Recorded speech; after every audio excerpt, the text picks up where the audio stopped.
Okay, this is a quick demo to show some of the sound design capabilities of the OPZ.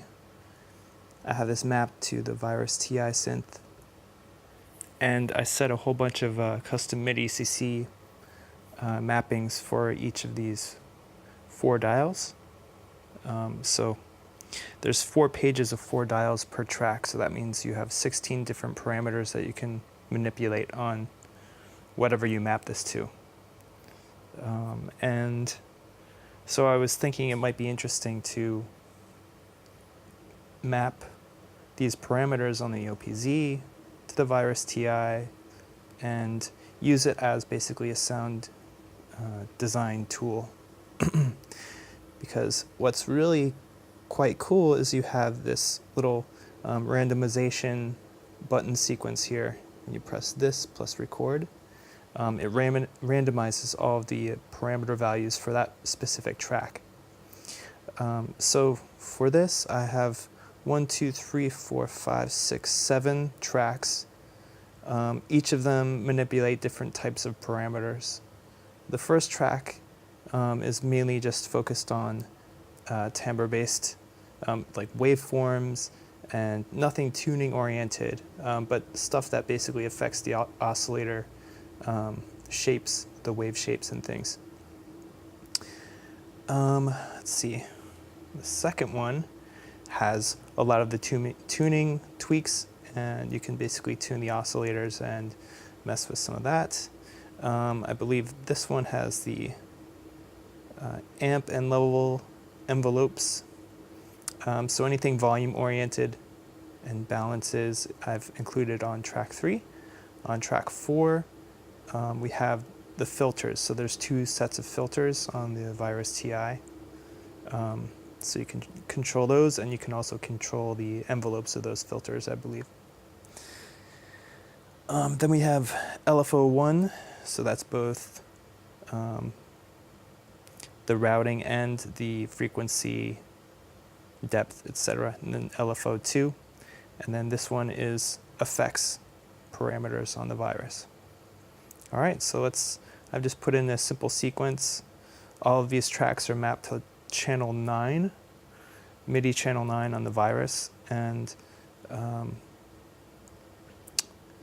then I have the virus listening for MIDI channel 9. All right, so let's play it.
Starting to get a little nuts.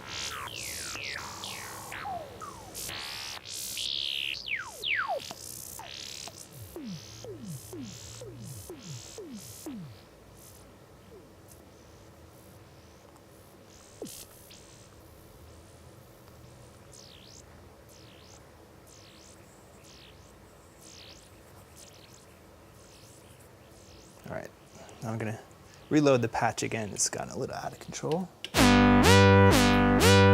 So, going back to the first track, let's see if I move the dials.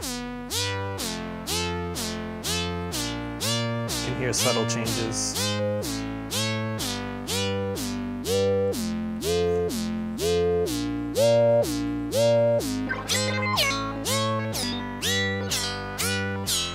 Some not so subtle.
This is the filter cutoff and resonance.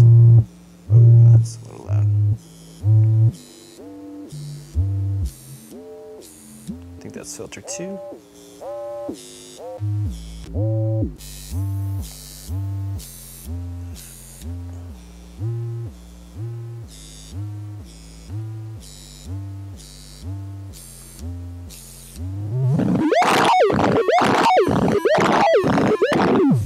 This is the LFO.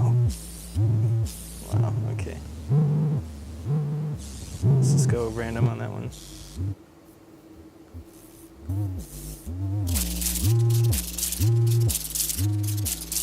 This is LFO2, let's random this.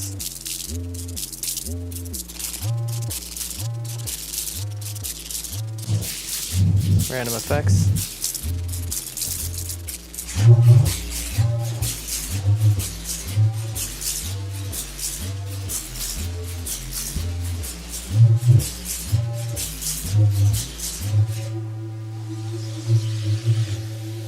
And I guess one thing to note is I've used track 7, which is the lead here for playing the notes in.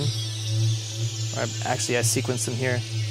Since you have like the full range of multiple octaves and polyphony if you want it, you don't have that on the drum tracks. You can play up to 2 notes at once and you're limited to 1 octave. So if you're going to sequence anything note-oriented, you probably want to use the upper 4 tracks. I think that the top 3 here, which would be 6, 7, and 8, you have polyphony on. The bass track, I think it's monophonic, so I don't think you have. I don't think you can play multiple notes. Anyway, this is. I uploaded the MIDI mapping for this that you can put on your own OPZ if you have the hardware. You can map it out yourself and try out what I was doing right now. I uploaded to GitHub, and along with a spreadsheet to show you exactly how I have everything organized, what each page and parameter is mapped to currently. So you're not flying blind. But anyway, I found this pretty useful. I think this sequencer in some ways is more powerful than the sequencer on the Octatrack because you have 16 parameters you can play with per track, and you have randomization, among other things. So it's to have this just hooked up to external hardware is pretty neat. If you're good at saving and backing up some of your MIDI mappings, you can come back to things and have different versions of those MIDI maps for different purposes. All right, so I hope you like this. Leave some feedback. Maybe give me some feedback on the mapping. I'd be curious to hear what you have to say about if I should organize some of these parameters in a different way. Thanks.